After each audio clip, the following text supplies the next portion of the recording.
Good evening. I hope you all are doing good. Yes, I am back with episode 4 of Lockdown Tales with Benny Fiesta. Oh my god! Work from home? Managing office? Work? Kids? And all together is getting really difficult. Nowadays, I am feeling whole body muscular pain. I don't know. What should I do? Whether to consult a good doctor or a physiotherapist? I think many of you also facing same issue and don't know what to do. Well, today's guest will help us out. She is a physiotherapist with international work experience and the founder of Erigo Touch. She is none other than Dr. Geetanjali Patil. Okay, let me join her. Just a second. Yeah, we are waiting for Geetanjali to join.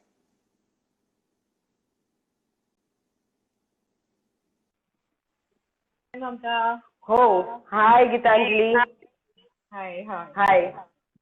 Nice Welcome to meeting you. Mini Fiesta. Yeah, thank you. Thanks for inviting me, actually. And this is a great initiative. I would like to congratulate you on this, first of all. Yeah. Thank you. Yeah. So, Geetanjali, Yes. in this lockdown situation, one of the most Right. challenging issue in every household is unavailability of maids. True, true. So we forced to do all household work ourselves. Right. Nowadays, every family has a complaint of whole body ache. True. That's Do you have any such issues, Geetanjali? Yeah, definitely. Like I do have to work with the routine work is there, like my consulting work is going on still. And then, yeah, I do have a toddler. So you can imagine with the toddler how you go with it. So you have to be always on the toes to run around. And yeah, definitely the cooking and household stuff is there. And I would like to say, like, it's not that doctors are not getting ill or something that. So doctors do have other issues too. And personally, I have a right side scoliosis, so I do have to maintain my daily routine with the stretches, with the exercise, and everything. That definitely helps Great. manage the energy and the routine household stuff too. Yeah. Wow.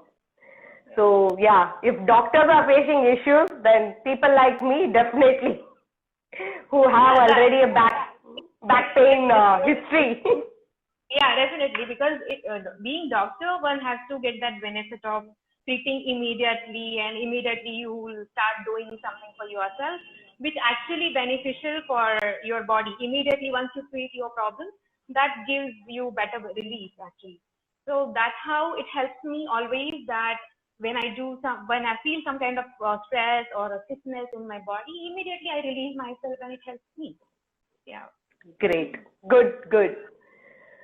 So let's start then. Yeah, sure. Yes, Dr. Geetanjali, why you Yeah. chose physiotherapy as a profession? Oh, basically, see, the bio was always my interest, and everyone has likes and dislikes in their teenage, basically. So I definitely had the bio is my one of the favorite interesting subjects. And then I had a little bit of medical background and that sort of environment in my house, and I always wanted to go for medical line, especially when you decide after you are 12 what you're gonna do. So I decided on my 12th itself to go for the B group. I stopped my math there, and yeah, the decision of physiotherapy was made by one of my mentors. She was my bio teacher. She always used to give us new upcoming fields in bio. There was biotechnology, genetic engineering that time, but I already left the math in the bio, so only bio I was continuing. So biotech and the genetic was not an option. I always preferred for going for the MBBS and the physiotherapy, because in the, like there was CET and we had to go through the CET process. So there was like, you have to give the preferences. So my preferences was always MBBS and then BDS because of my family and the physiotherapy. But because of the merit, I got BDS, but I decided to go for physio because I always wanted to study whole human body as such. So in dental science, you go for only head anatomy, but for the physio, you have to learn definitely like whole of your body as such in detail. Yeah. So that was the first.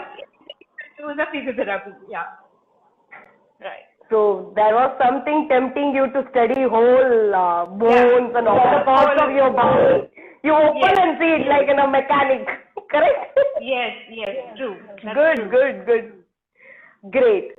I know you have been practicing this for past 12 years, right? Can you share your journey throughout?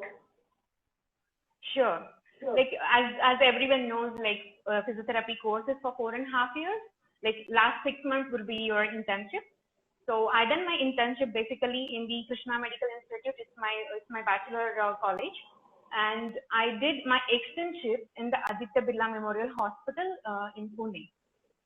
So Aditya Birla, that time it was a new hospital, and they have advertised themselves like they were they had international standards and they have got the accreditation from the like NABH and ISO and all this accreditation which is required for the international standards.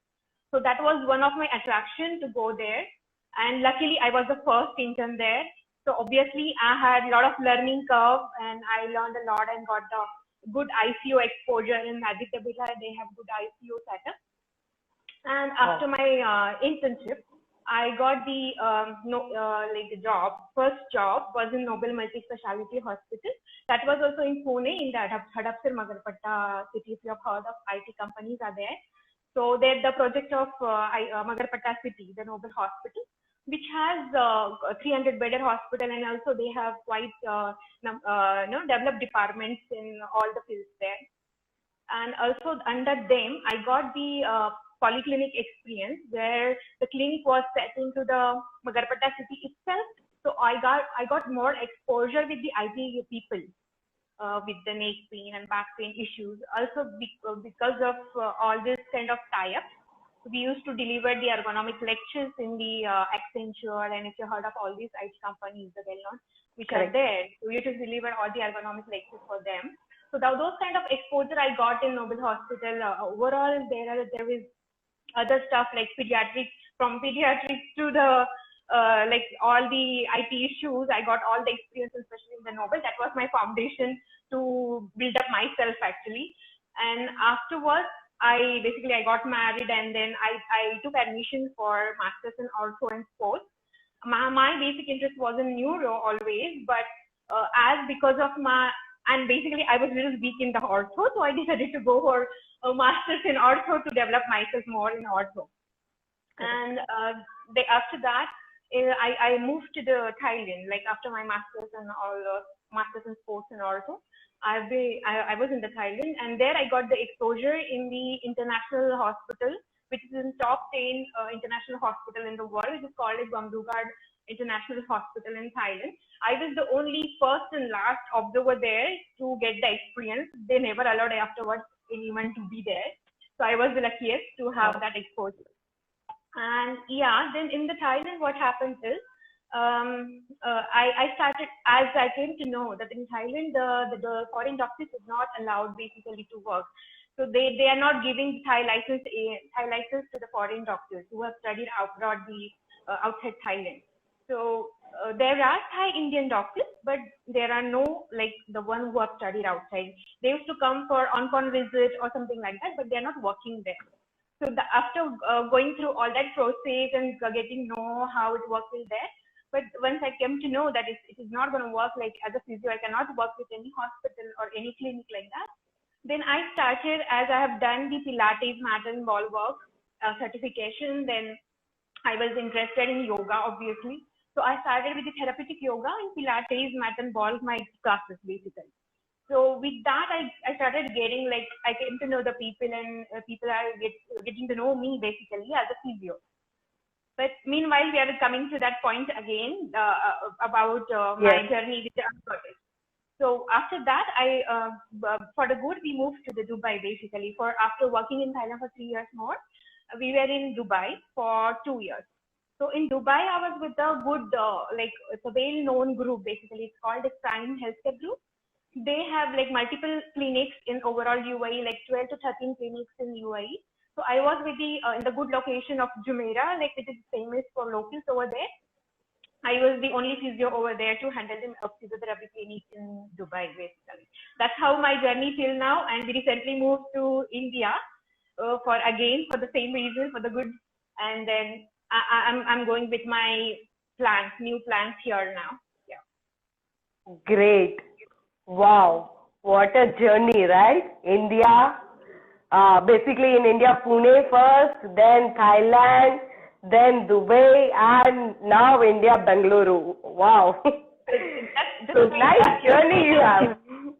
Yeah, in Thailand, because of my husband has to visit 6 countries, so luckily I could visit the like the famous physiotherapy departments in 6 different countries.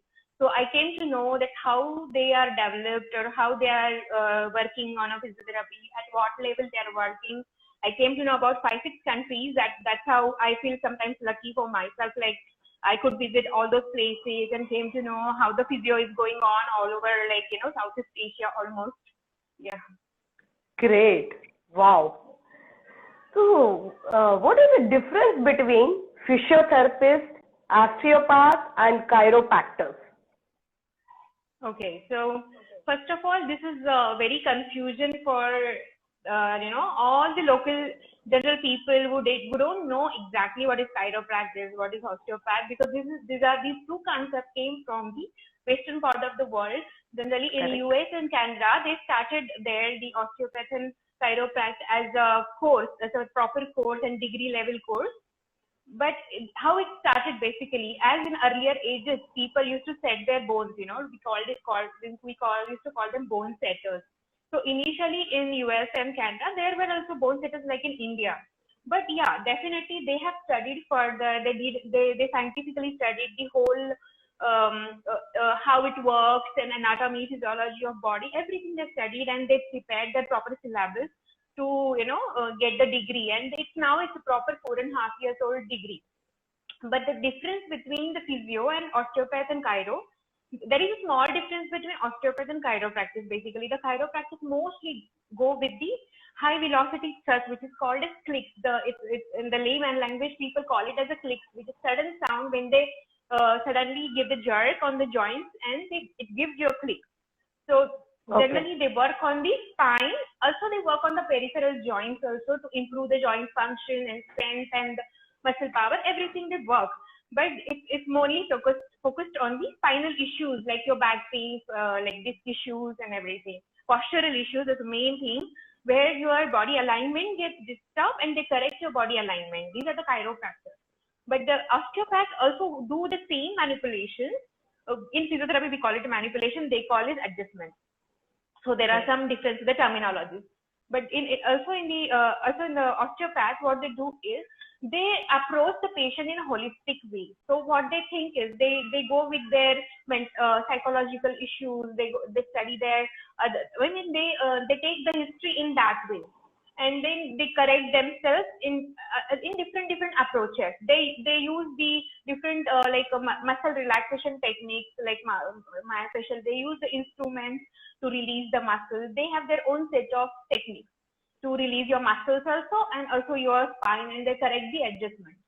And in physio, the osteopath and chiropractic is one of the part of the physiotherapy. Okay, so we call it as a manipulation. So we do is high velocity thrust. Yeah. So physiotherapy has, as everyone knows, after the 4.5 years of bachelor degree, physiotherapy has to do like a master's of physiotherapy, which is 2 to 3 years of post-graduation, which we can do it in the pediatric physiotherapy, neurophysiotherapy, orthophysiotherapy, and there is a common women's health and the geriatric as well. So these are the specialization in a physiotherapy. So it's a quite vague subject. Basically, now chiropractic somehow compared with the musculoskeletal physiotherapists because they work with the joints. But again, that is one part of physiotherapy because chiropractic never treats the post-operative cases or post-operative rehab or the post rehab, which comes under again the musculoskeletal physiotherapist. So that's the major difference where all other stuff are like one part of physiotherapy, like a specialization of one physiotherapy. So this is how the difference in between all the therapies. But do you take care of all the three?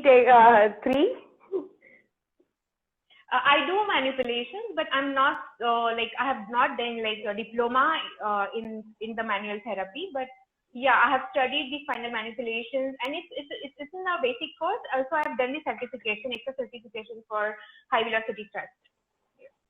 Great. Wow. Now, the concept behind the Ergo Touch, the company which you have started. Okay, I just said I was in Thailand in back 2014. So that time I have decided, like as I'm working with the other like therapeutic yoga and other stuff. But then I wanted to do something which I was not able to do there. I thought to create some page as an awareness page. So the Ergo Touch was that's how it started, to create the ergonomic awareness in the people around. So that's how I started with the pages. I used to put, like different information on the page, and I used to upload the new techniques and the new developments in the field. So that at least people get aware of all the stuff. So later on, what happened, like as I moved to Dubai, so it was on a little bit of hold. And as I moved now in India, so now I'm very free to do my main concept, or like the main intention of starting all this. So now the Ergo Touch I've started it as an ergonomic and physiotherapy solution, so that we can provide the ergonomic guidelines to the patients. Also, like we can deliver the lectures to the IT companies. Also, there is workplace assessment, which is actually the work of ergonomics. Ergonomics is a person who has itself his own degree, like BSc in ergonomics. So ergonomics. So like these people are the main who design your workplace to fit yourself into the proper work environment, to avoid abnormal stresses or the forces and improve your work efficiency. So that's how they work basically. In outside world, it's all going on. Like they do the ergonomic consultancy in all other IT companies, or anyway, whatever different kind of companies, even the industries, they do the consulting, because main like where the manual work is more involved, like miners and laborers in other in the manufacturing industries, they do design all the stuff to avoid musculoskeletal injuries in those people. So basically, this kind of consultants is not available in India as such, but physiotherapists are doing all this kind of work, at least to guide the people, like how you sit and stand and how your posture should be. All this kind of thing which we are discussing later, they guide in that way, or they can just help them to design their workplace accordingly, so that they'll get some benefit out of all this and improve their work efficiency. Correct. Yeah.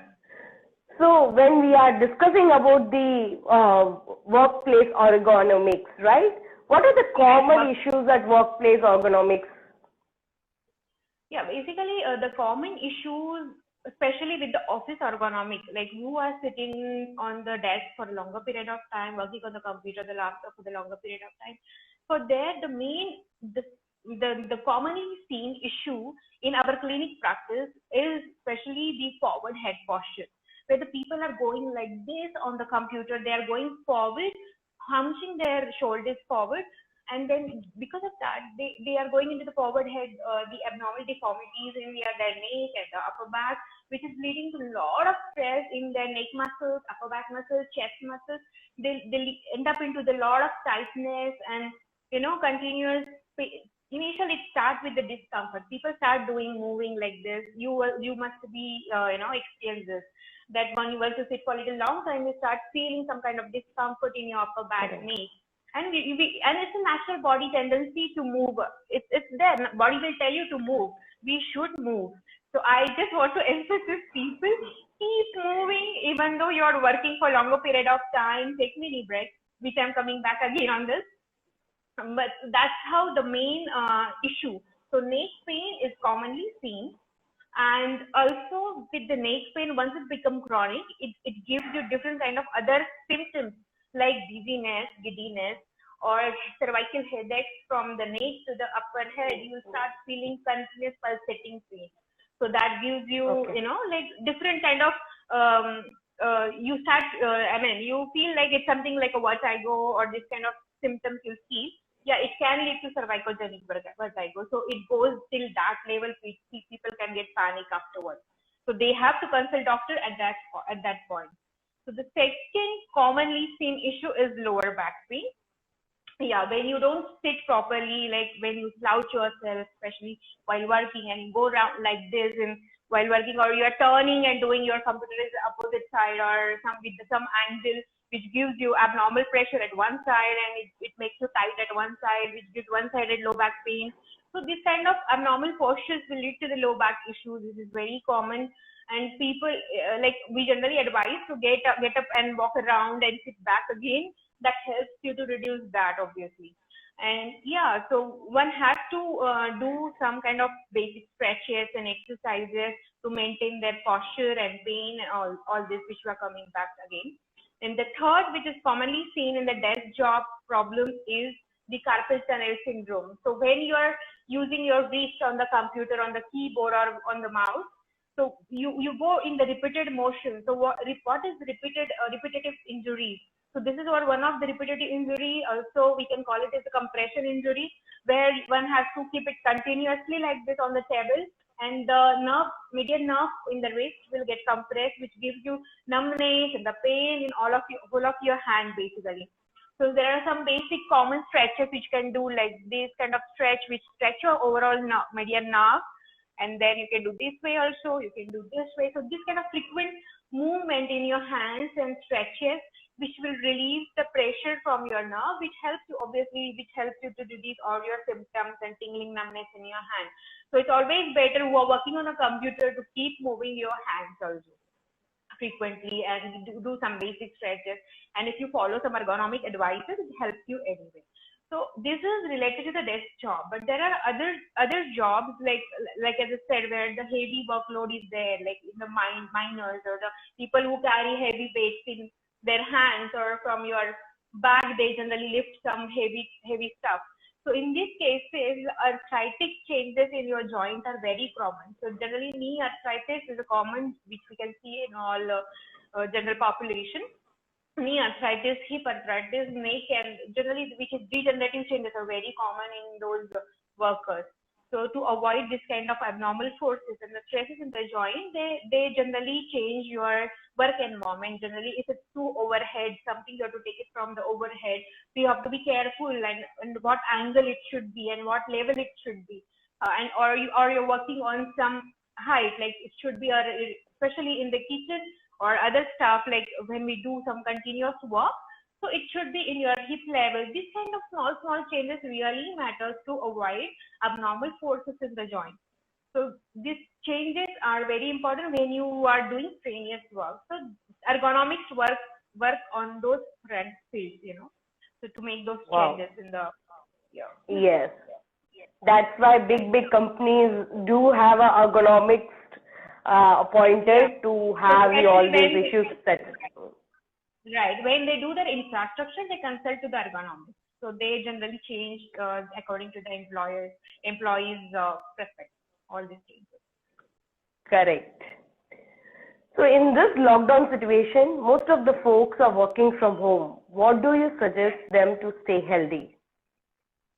Okay, so basically right now, if I'll go with the desktop people who are actually working on the computer for a really longer period.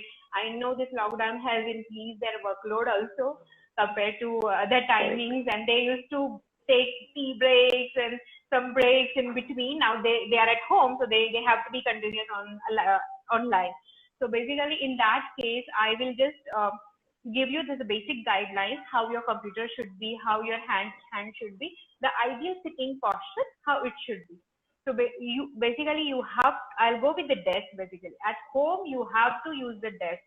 So even though you are at home, you can take a different positions. it's beneficial somehow, because you can go around and sit at some other place, and different sitting places you can use. But actually, when you're sitting for the longer period, you have to use the desk. Okay, so your computer screen should be perpendicular to your eyesight. So eyesight should be perpendicular to your screen. So that will avoid the abnormal stresses at the neck. Also, the eye strain will be reduced. The lighting in the room should be comfortable.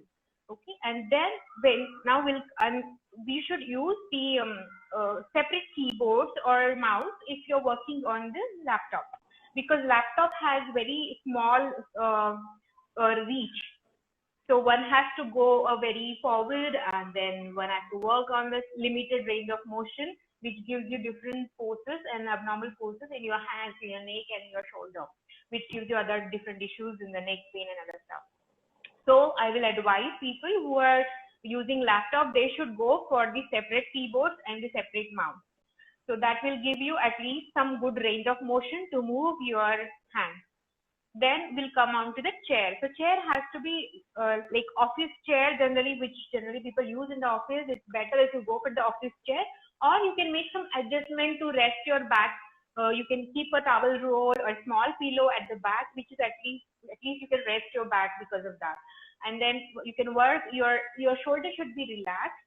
When you're working, your hands or the elbow should be 90-degree bend on the foot, the rest, armrest.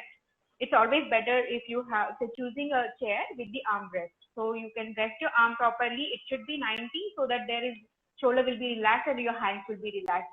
There should be some space in between your table and your knees. Also, there should be some footrest down there. Your foot should not be hanging down. There should be some gap, or your feet should be a little apart from each other, so that you'll be having a proper leg room leg room in the below your table, and so you'll be more comfortable. You should not have to control or tight your muscles and sit down for longer periods. Okay, so this is how the chair or the sitting posture should be. So I'll be advised who are working on the desk, they should follow at least this kind of adjustments. You can keep your screen that way that at least it should come 90-degree. You can use the laptop you will get the laptop what do we call it, stand, so that you can just adjust your screen accordingly. Correct. As per your height and your angle of your eye. So this is for people who are working at the computer. So I'll be coming on to the people who are doing household work, because Correct. you have to do everything, right? So you are doing office work, you're doing household, so you have to be more careful while doing it, because you're using your muscle a lot than your routine before. Whatever routine you're following, your routine has been changed a lot now.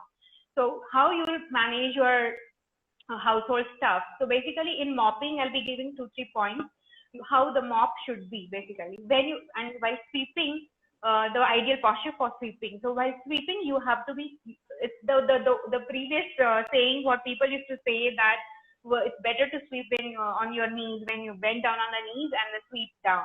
So that's the more comfortable position for. Yes, you have to go in that position and your back should be straight. So you have to squat and then sweep. That's the ideal posture for sweeping, basically, instead of bending forward and sweep. If you have to bend a lot, one has to take a longer swipe, the broom. Then with the longer broom, you can use it, but don't bend too much forward and do it. And in case of mopping, what you have to do is, the mop should be nearby your legs. It should not go so much further where you have to bend and you have to mop it. So that's the ideal way to mop it also. So at least you will consume minimal energy to do all this kind of work. So basically, energy consumption should be managed. So how you will manage your routine work, like to minimize your energy, reduce your abnormal awkward postures, and reduce your stresses on your body. So that's how one can manage, the whole of their household chores and your work and everything. Correct. Wow. Mop is also important. Your height mop, you have to find it out, ladies. True.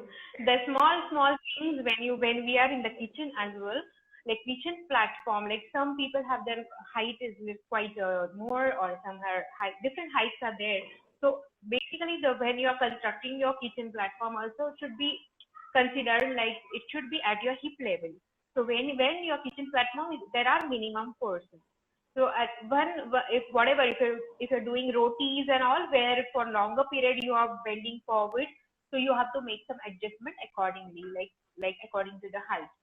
So also when you're washing the utensils, the same philosophy will be there. Like your height of the sink should be little higher than the kitchen, but it should not be so much high where you are shrugged and doing your stuff, or when you're bending too much and washing your utensils that way. What the adjustment you have to make in that case, if you are short in height, you can take some kind of stool or something to increase your height, and you can work around. So that's how we have to make some changes which reduces your work pressure or work stress. Correct. So, how physiotherapists play a role in managing COVID-19 patient? So COVID-19 is, that's Yeah, we have to talk about that. Yeah, definitely. As I said, the physio has cardiorespiratory specialization in cardiorespiratory. These people play important or vital role in reducing the use of ventilators, which are very much less in number and patients are high. So that's how it's very much helpful if the patient is weaning from ventilator to normal breathing pattern. So there are three phases basically. We can divide the management of the COVID patient in the three phases. One is an acute phase, second is a response phase, and third is recovery phase. So in first phase, where the patient is in ICU, who has breathing issue, and suppose if the patient is on the ventilation or his age is more, there are chances of, like, as some more people, you must have heard that COVID-19 is giving you the pneumonia kind of symptoms. So pneumonia gives you the lung secretion. So cardiorespiratory patient physiotherapists help to release those kind of secretions. They give the chest physiotherapy. There are different manual techniques which they give different position to the patient, and they take out the secretion from the lungs. So that's how the cardiorespiratory physio will work there in the ICU case. Also, they have to improve their mobility, at least around their bed or something. They need to move around as to maintain their stamina or strength, because once the patient is bedridden, they go into the weakness and general weakness, and their stamina and strength, everything will reduce. So they have to maintain their strength and stamina in their limits in ICU. So Correct. basically in first phase, they have to work on the chest physiotherapy. Also, they give, if patient is not on the ventilator, they can give them the breathing exercise. So whichever the lung segment is affected, they have to give accordingly the breathing exercise, segmental breathing and the diaphragmatic. These are types of breathing exercise what physiotherapists generally advise to the patient to do. So once the patient is out of ICU, once he is in a ward, which is called as response phase. So in that case, the patient may have breathing issues. He might feel some breathing difficulty. So we generally advise the relaxed breathing position. So physio will give them a relaxed breathing position, in which position will feel more comfortable to breathe. So those positions we have to advise them. Also with the breathing exercise, what they are doing in the ICU, that we have to continue again in the ward itself. Then that is once the patient's breathing capacity gets improved, we have to go to the patient will come to the third phase of management. That comes recovery. So as I said, the patient is very weak or strength is reduced. They feel like if they walk 100 meters, they start breathing difficulty. Those symptoms, the secondary symptoms of also the mental health plays major role in that, as everyone gets panicked with the COVID. Once they go through all these kind of phases, the mental health is one of the factors. That's why we physio learn the psychology also in our syllabus. So we have to manage them mentally as well, and as well as with other strength and other strength conditioning and improving their stamina. So we may have to take them to the walks, or we have to observe them with the fitness point of view. Wow.